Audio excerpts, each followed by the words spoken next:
میرا ایک کوشچن ہے کہ آج کل کے دور میں جو دیکھا جا رہا ہے ایکس مسلم جو ہیں، آپ لاسٹ ٹائم میں نے خردہ میں آپ سے ملا تھا تو اس معاملے میں نے آپ سے کہا تھا کہ میں نے کوشچن کرنے کی کوشش کی تھی، مگر مجلس میں مجھے منع کر دیا گیا تھا۔ ایکس مسلم جو آج کل بہت سے سوال یہ ہے کہ یہ لوگ بہت ہی تعداد میں بڑھ رہے ہیں، خود تو غلطی کر رہے ہیں اور ایسے اصل میں آپ اپنی بات رکھ نہیں پا رہے، لیکن میں سمجھ گیا آپ بولنا کیا چاہ رہے ہیں۔ ایکچوئل میں ایک نیا فتنہ آیا، بہت سارے فتنے امت میں تو چند ہی چیزیں دکھایا، کیا کیا دکھائے۔ ایک ایکس مسلم نام سے بھی ایک گروہ وجود میں آیا ہے۔ کہ ہمارے پیارے آقا میٹھے محمد صلی اللہ علیہ وسلم کے جو چچا تھے جی، تو کچھ لوگوں کا کہنا ہے کہ مطلب وہ کلمہ پڑھنے سے پہلے ہی دنیا سے رخصت کیے۔ آپ ابو طالب کے بارے میں بات کر رہے ہیں؟ جی، اور مگر آپ صلی اللہ علیہ وسلم کا بچپنا ان کے ساتھ گزرا اور اسلام کی بہت خدمت بھی کی ہے وہ، تو ان کے بارے میں مطلب ہم کیا کیسی سوچ رکھیں؟ دیکھیے، اس بارے میں جذبات سے کام نہیں چلتا۔ اللہم صلی علی سیدنا محمد، اللہم صلی علی۔ فرمایا کچھ سوال پوچھنا ہو تو آپ پوچھ سکتے ہیں، 15-20 منٹ سوال و جواب کی نشست رہیں گے، پھر صلاۃ و سلام پر جلسے کا اختتام رہے۔ دیکھیے، مائک پر بھی پوچھ سکتے ہیں، اگر کسی کو سامنے آ کر مائک پہ پوچھنا ہو تو یہاں ایک مائک کا انتظام ہے، کارڈلیس مائک ہے، مائک پر آ کے پوچھے زیادہ بہتر وہی ہے، یا کاغذ پہ لکھ کر بھی پوچھ سکتے ہیں۔ وہاں بھی دیوبندی سے کتنی حد تک میل جول رکھ سکتے ہیں؟ دیکھیں، مذہبی معاملوں میں تو ان سے میل جول رکھنا بالکل ناجائز ہے۔ مذہبی معاملات یہ ہوتے ہیں کہ ان کی مسجد میں جا کے نماز پڑھنا، ان کی ابتدا میں نماز پڑھنا، یا یہ اپنی مسجدوں میں آئے تو اس کو پسند کرنا، ان کے مذہبی دینی جلسوں میں جانا، یہ بالکل قطعاً جائز نہیں ہے، یہ سخت حرام ہے۔ اور دنیاوی معاملات میں بھی ہمارے علماء کہتے ہیں کہ ان سے پرہیز کیا جائے، یعنی لین دین میں بھی جہاں تک ممکن ہو پرہیز کرے۔ لیکن اگر بہت مجبوری ہے، جیسے کسی محلے میں کسی بدعقیدہ کی دکان ہے، دوسری کوئی دکان نہیں ہے، اب مجبوری ہے، تو آپ اپنی ضرورت کے سامان کی حد تک اتنا، اس سے بس اتنا تعلق کہ آپ گئے سامان لے لیا، اس سے زیادہ کے تعلقات کی گنجائش نہیں ہے۔ اگر وہ اپنی کوئی دینی بات کہیں تو صاف کہہ دیجیے کہ بھائی صاحب، میں آپ کی کاروبار کے سلسلے میں اپنے تعلقات کی بنیاد پر آتا ہوں، لین دین کے معاملے میں آتا ہوں، آپ سے مجھے مذہب سیکھنا نہیں ہے، مذہب کی بات جب سننا رہے گا، میرے اپنے علماء موجود ہیں، ہماری اپنی کتابیں موجود ہیں۔ تو دنیاوی معاملات میں کچھ معاملوں میں اجازت ہے، کچھ میں نہیں ہے، لیکن دینی کسی بھی معاملے میں اجازت نہیں ہے۔ مثلاً ان کی عورتوں سے نکاح کرنا، یہ بھی جائز نہیں ہے، یا ان کے گھر سے کسی لڑکی کو اپنے گھر بیاہ کر لانا، یہ بھی جائز نہیں ہے۔ مر جائے تو ان کی میت میں جانا، اور یہ کوئی ہمارے مولویوں کی بات نہیں ہے، صحیح مسلم کی حدیث ہے، آقا صلی اللہ علیہ وسلم فرماتے ہیں کہ بددین سے نہ شادیاں کرو، نہ ان کو لڑکیاں دو، نہ اپنی لڑکیاں ان سے لاؤ۔ فرمایا بیمار پڑے تو ان کی مجاز پرسی کے لیے بھی مت جاؤ، مر جائے تو ان کے جنازے پر بھی نہ جاؤ۔ یہ اللہ کے رسول کا فرمان ہے، یہ ہمارا نہیں ہے۔ یہ بند ہو گیا بھائی آپ کا۔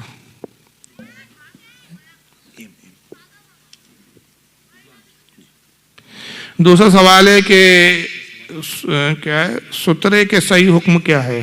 اچھا، سترہ جو رہتا ہے، دیکھیں سترہ کیا کہتے ہیں، پہلے اس کو سمجھ لیجئے کہ ایسی مسجدیں ہوتی ہے کہ جہاں نماز پڑھ رہے تو آنے جانے والے سامنے سے گزر جاتے ہیں، دیوار کی آڑ نہیں ہوتی، کوئی کالم پلر نہیں ہوتا، تو شریعت نے گنجائش دی ایسی جگہ کہ ایک سترہ رکھ دیا جائے۔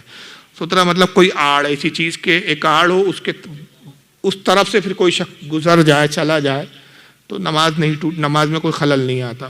اچھا، یاد رکھیے کہ نماز کی حالت میں کوئی سامنے سے گزر جائے تو اس سے نماز نہیں ٹوٹتی۔ یہ لوگوں میں غلط فہمی کیا کہ کوئی سامنے سے گزر جائے تو کیا کرتے ہیں، نماز توڑ دیتے، ارے نماز ٹوٹ گئی۔ ارے نماز کوئی دھاگا ہے، کیوں گزرا تو ٹوٹ گیا؟ اللہ سے کیا دھاگے کا کنیکشن تھا؟ نہیں، بلکہ گزرنے والا گناہگار ہوتا ہے۔ نمازی کی نماز میں خلل نہیں آتا، نمازی کے لیے حکم یہ ہے کہ وہ اپنی نماز کو جاری رکھے۔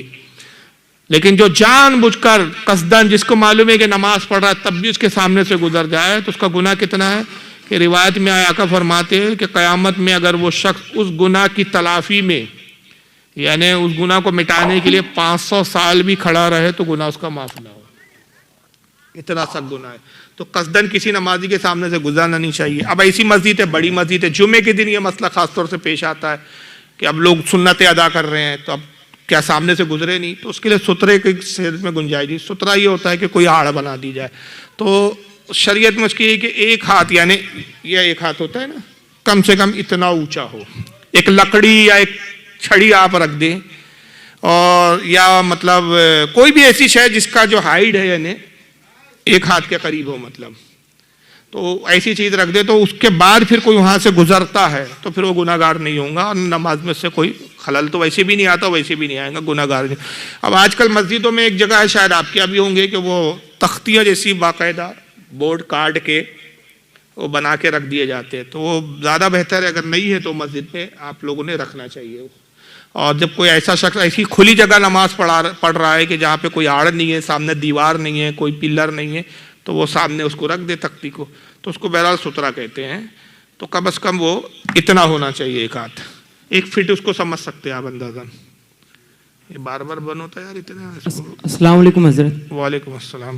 حضرت میرا ایک کوشچن ہے کہ آج کل کے دور میں جو دیکھا جا رہا ہے ایکس مسلم جو ہیں، آپ لاسٹ ٹائم میں نے خردہ میں آپ سے ملا تھا، تو اس معاملے میں نے آپ سے کہا تھا کہ میں نے کوشچن کرنے کی کوشش کی گئی تھی، مگر مجلس میں مجھے منع کر دیا گیا تھا۔ ایکس مسلم جو آج کل بہت سے ایسے لوگ جو مسلم ہیں مگر وہ اپنا یہ ایجنڈا کو ہمیشہ بنا کے رکھ رہے ہیں کہ ایکس مسلم یہ کرو وہ کرو، اور لاسٹ ایٹ دا اینڈ وہ دکھا رہے کہ اللہ ہی نہیں ہے اور ہے مسلم،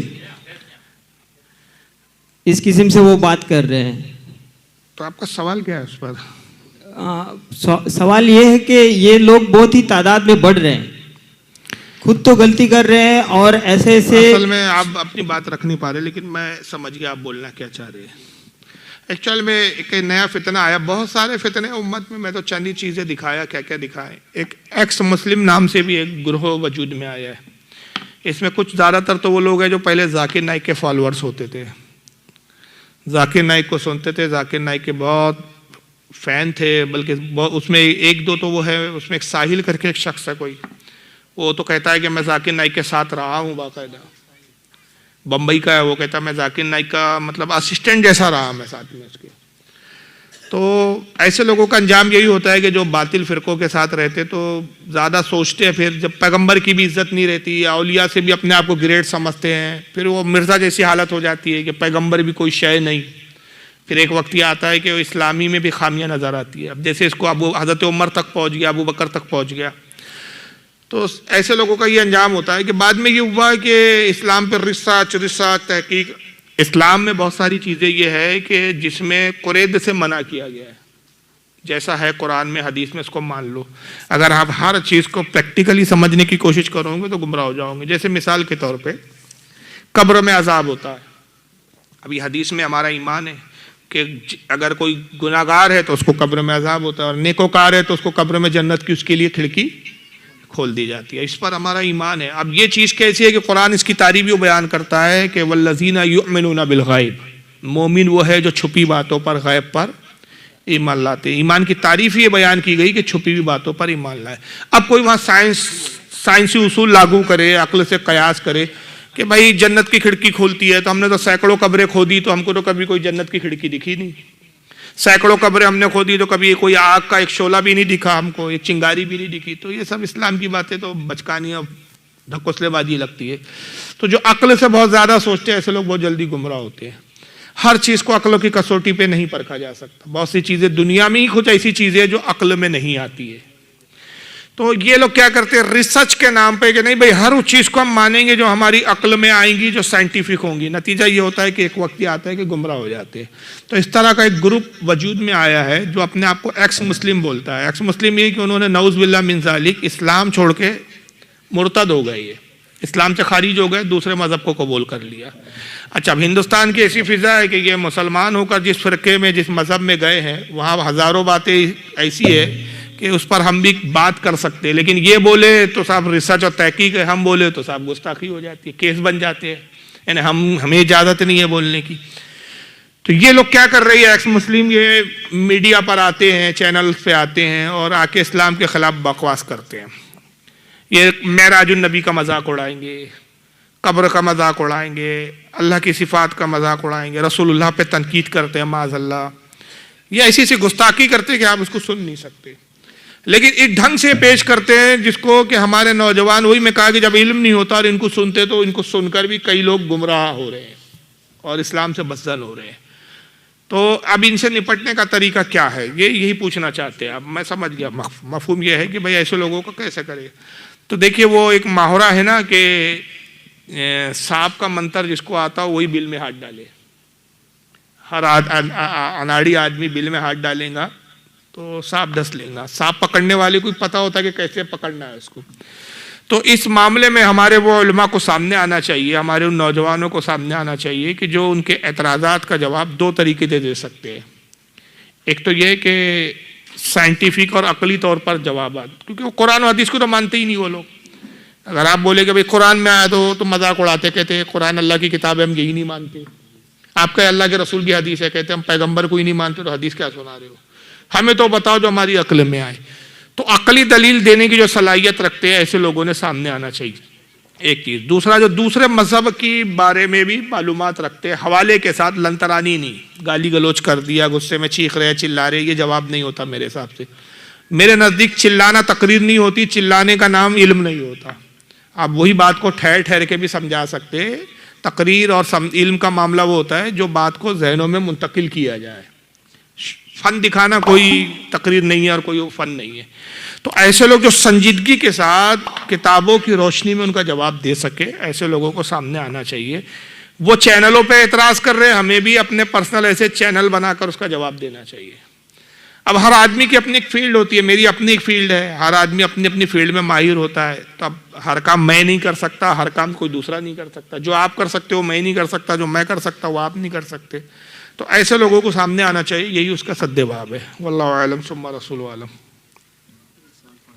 جی حضرت ایک اور کوسچن ہے، محرم کے مہینے میں جو 1 سے 10 تاریخ کے بیچ میں لوگ جو ایک منظر بناتے ہیں، اور یوم عاشورہ کے دن جو 9 اور 10 تاریخ جو ہوتی ہے وہ روڈ پہ نظر آتے ہیں، ایک میلہ لگتا ہے اور اس میلے میں سب کے سب دکھتے ہیں۔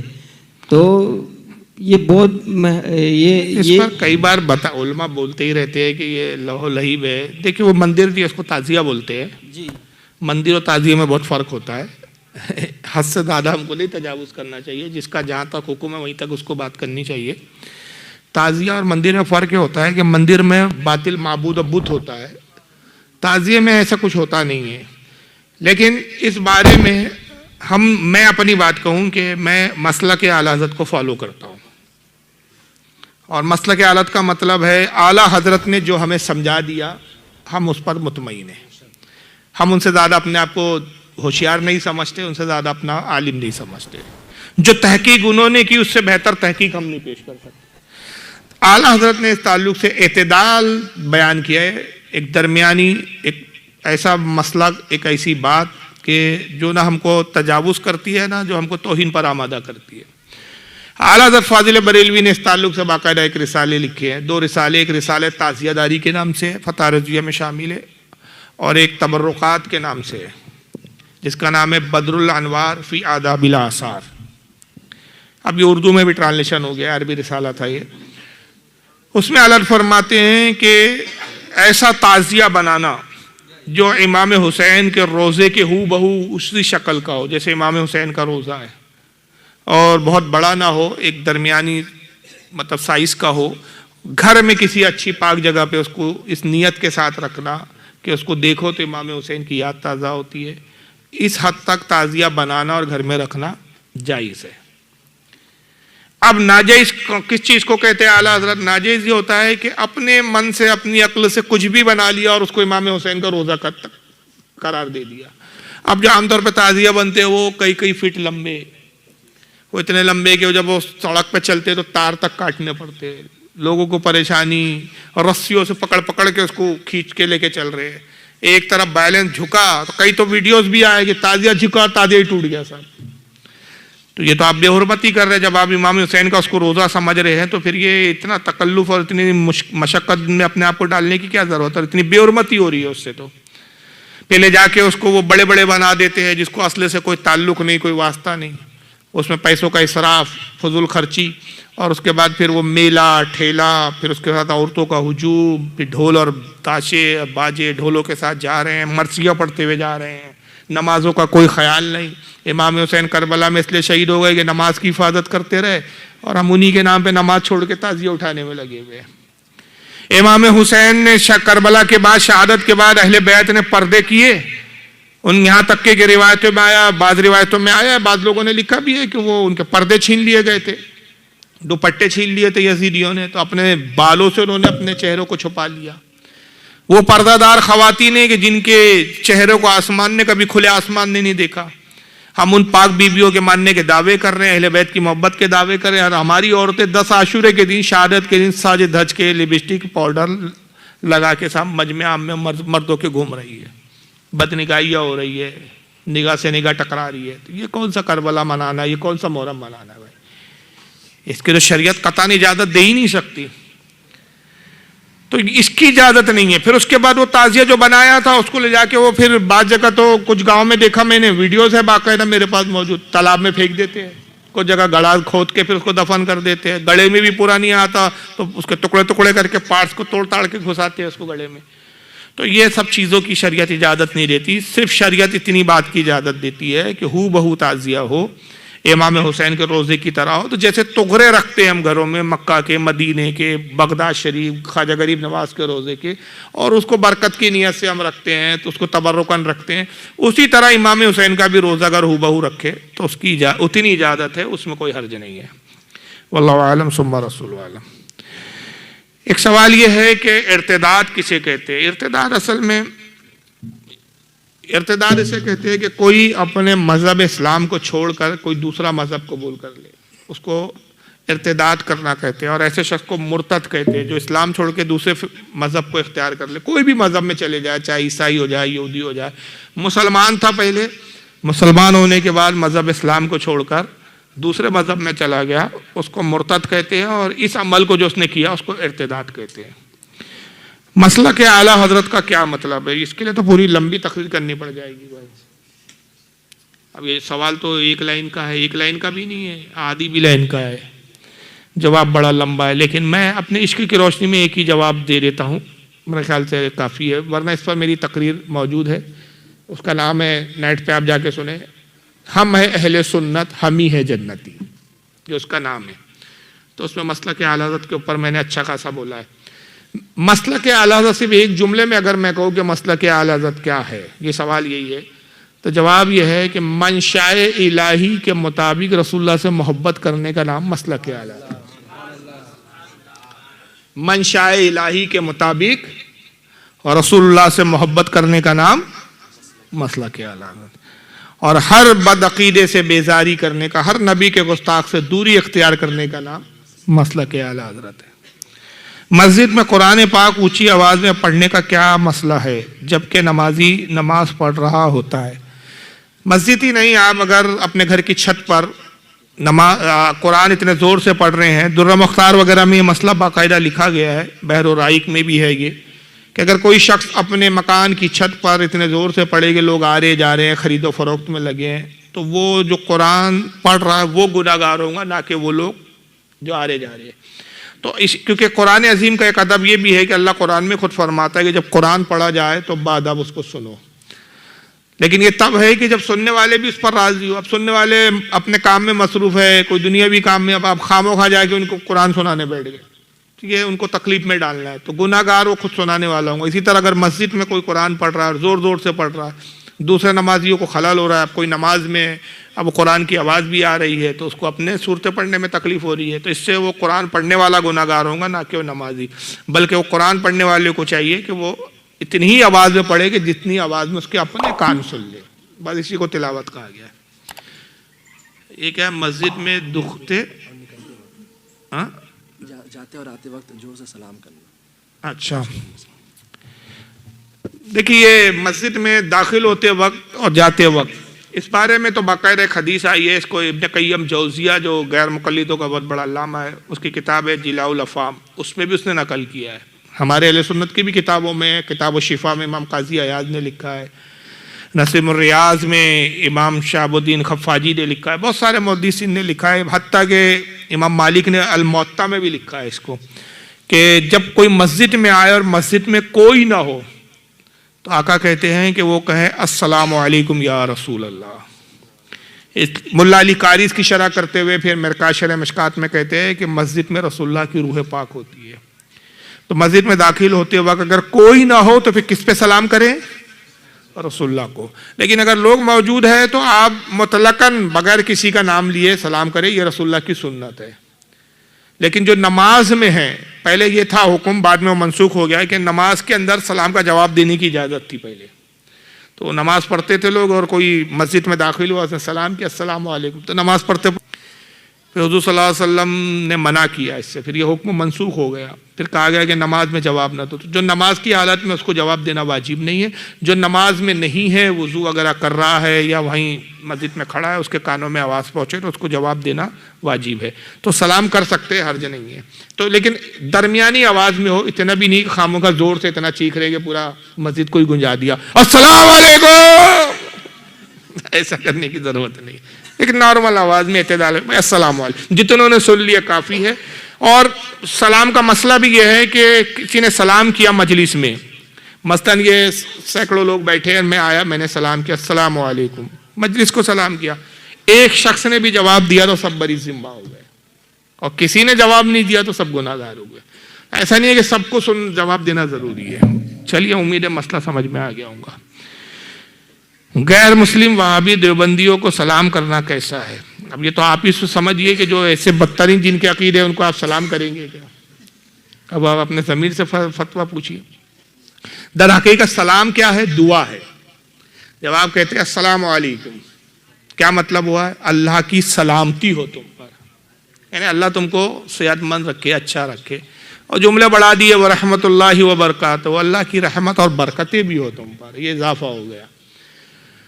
اب ایک بدعقیدہ جو نبی کا گستاخ ہے اور آپ اس کی سلامتی کی دعا کر رہے ہیں تاکہ اور تو بیٹا زندہ رہے، تاکہ اور نبی کی گستاخی کرے، معاذ اللہ، تو بدعقیدے کو سلام کرنا جائز نہیں ہے۔ اور جانتے بوجھتے کہ یہ بدعقیدہ ہے، معلوم ہے، اور اس کے کفریات، اس کی بکواسات، اس کی گستاخیاں بھی اپنے کانوں سے سنی ہے، دیکھی ہے، سب معلوم ہونے کے بعد اس کو مسلمان سمجھ رہے ہیں اور آپ سلام کریں گے تو پھر حکم بہت سخت لگ جاتا ہے۔ پھر حکم یہ لگتا ہے من شک فی کفرہ وعذابہ فقد کفر۔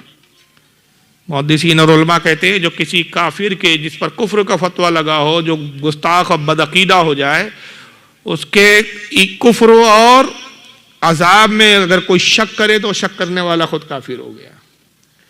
تو بدعقیدے کو سلام نہیں کرنا ہے، اور قصدن نہ کرے۔ اگر وہ پوچھے کہ بھائی سلام کیوں نہیں کیا، سلام کرے تو جواب مت دو، تو اس کو صاحب کہو کہ بھیا پہلے تو توبہ کر کے سنی بن جا، پھر ایک بار نہیں ہزاروں بار تجھ پہ سلامتی ہے۔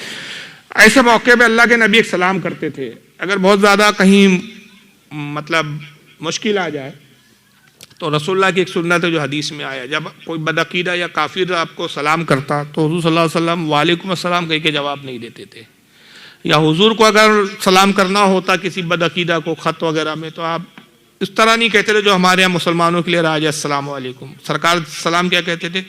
السلام علی من اتبع الہدی۔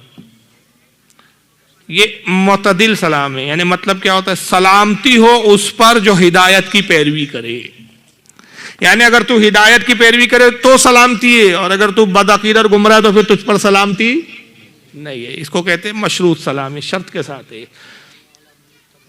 ہاں، السلام علی من اتبع الہدی، تو یہ سلام کر سکتے ہیں وہ بھی کسی بدعقیدہ کافر کو اگر مجبوری ہو تو، ورنہ خاموخواہ نہیں۔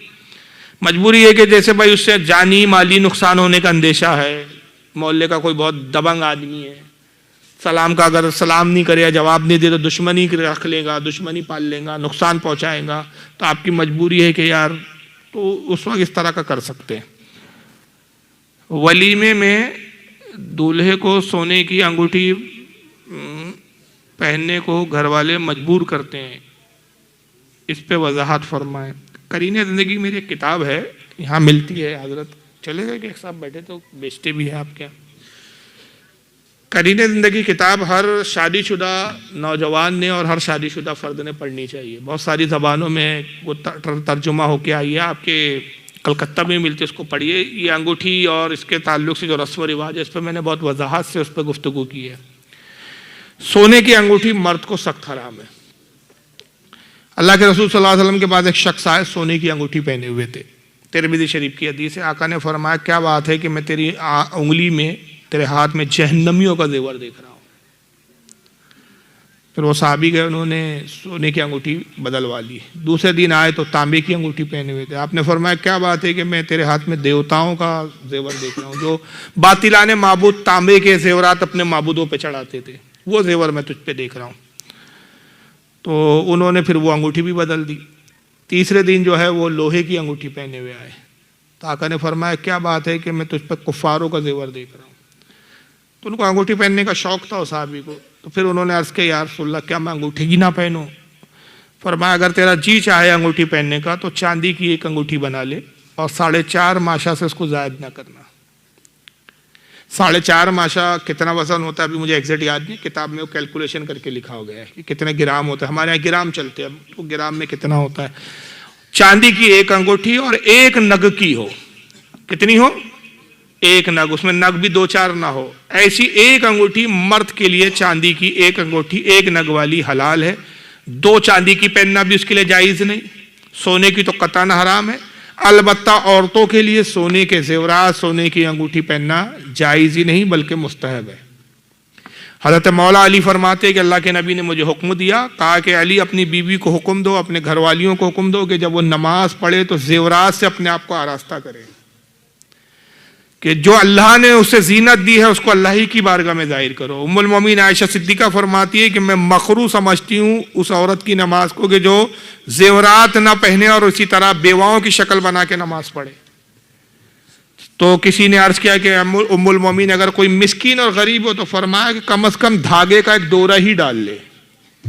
تو عورت کا زیور پہننا مستحب عمل ہے. اور شوہر کے لیے، شوہر کو خوش رکھنے کے لیے اگر وہ سجتی ہے دجتی ہے، شریعت نے سجنے دھجنے سے منع نہیں کیا، فیشن سے منع نہیں کیا. اسی کو انگریزی میں ہم فیشن بولتے ہیں، اردو میں سجنا دجنا سورنا بولتے، اسی کو انگلش میں کیا بولتے ہیں؟ فیشن. اچھا کپڑے پہننا، خوبصورت دکھنا. اعلیٰ حضرت فاضل بریلوی کا رسالہ ہے عرفان شریعت، اس میں فرماتے ہیں کہ اولیاء کرام کی بعض ازواج ایسی تھی، بعض اولیاء کی، کہ روزانہ اپنے شوہر کے لیے دلہن کی طرح سجتی تھی، جیسے دلہن تیار ہوتی ہے، اور اپنے شوہر کے قریب آتی، حاجت والا پاتی تو ان کی حاجت پوری کرتی، اور دیکھتی کہ شوہر کو کوئی حاجت نہیں تو پھر وہ اپنے زیورات وغیرہ، مطلب وہ جو ان کا زیادہ جو ہوتا تھا یعنی میک اپ وغیرہ، اس کو ہٹا کر دور کر کے پھر وہ عبادت میں مشغول ہو جاتی. تو عورتوں کو سجنا سورنا تاکہ ان کے شوہر ان کی طرف مائل رہے، یہ بھی عورتوں کے لیے نیکی بتایا گیا ہے. بلکہ یہ کہ عورت گندی سندی گھر میں رہے تو اس کو مکروہ فرمایا گیا. بلکہ علماء یہاں تک فرماتے ہیں کہ اگر کوئی شوہر کسی دوسری عورت کی طرف مائل ہو جاتا ہے اور وہ عورت گھر میں گندی سندی رہتی ہے کہ مرد کی اس کی طرف توجہ ہی نہیں رہتی ہے، اس طرح رہتی ہے کہ مرد کا مطلب اس کو رغبت ہی نہ ہو، اور وہ شخص بھی کسی دوسری عورت کے ساتھ بدکاری کرے تو اس گناہ میں اس کی وہ بیوی بھی شریک ہے. کہ اگر وہ سج دھج کے سورتی اپنے شوہر کو اپنی طرف رجھا کے رکھتی تو شوہر وہ گناہ کی طرف مائل نہ ہوتا. سنگار ظاہر نہ کرے سوائے اپنے شوہروں کے. شوہر پر سنگار ظاہر کرے، غیر مردوں کے لیے سجنا نہیں ہے. غیر لیکن عجیب معاملہ ہے، دوسرے مردوں کو دکھانا ہو تو بڑی سور سج کے جائیں گے، گھر میں ویسی ایک دم سڑی پڑی رہیں گی. یعنی میاں کے لیے گندگی ہے، دوسروں کے لیے خوبصورتی ہے، صاف صفائی ہے. جی ہاں، سونا اور چاندی 2 زیورات عورتیں پہن سکتی ہے، اور سونے کے علاوہ دوسرے نہیں. آج کل وہ ایک کیا بولتے ہیں، میرے کو نام نہیں یاد ہے، سٹی گولڈ بولتے ہیں آپ کے، ہمارا اس کا دوسرا ہی نام ہے، نقلی سونے جیسا رہتا ہے. وہ کیا بولتے ہیں؟ امیٹیشن اس ٹائپ کا رہتا ہے، وہ عورتیں سمجھتی. ہمارا کوئی اس کے لیے ایک دوسرا ورڈ ہے باقاعدہ. وہ نقلی جو زیور ہوتا ہے جو سونے کا نہیں ہوتا، سونے کی طرح دکھتا ہے، یا تانبا ہو یا پیتل ہو یا لوہا ہو، اس کے زیور بھی پہننا عورت کو جائز نہیں ہے. بلکہ اس پر نماز مکروہ تحریمی ہے. اگر پیتل کے زیور پہن کے نماز پڑھی کسی خاتون نے، یا کیا کہتے ہیں تانبے کے یا لوہے کا زیور ہے، تانبے کا ہے، یا وہ نقلی سونا جو ایک الگ ہی دھات کا آتا ہے، اس پہ اگر اس نے نماز پڑھی تو نماز کو دوبارہ لوٹانا واجب ہے. نماز واجب الاعادہ ہے، وہ نماز ذمے پر باقی ہے.